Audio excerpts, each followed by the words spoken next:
Good morning, everybody. This is Joshua from Joshua and Tony's Homestead Gardening. Yesterday, I was busy, so I didn't make the video, but my neighbor had her birds of paradise cut down in her yard, and they were growing for 25 years. So I took them because she let me have them, so I propagated them. They're actually 10 foot deep. I have this one.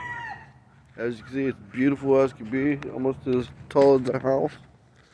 And then I have this one out here that I planted yesterday as well. How beautiful that thing is when you walk up on it. I checked them at Lowe's. They were $300 each for one smaller than this.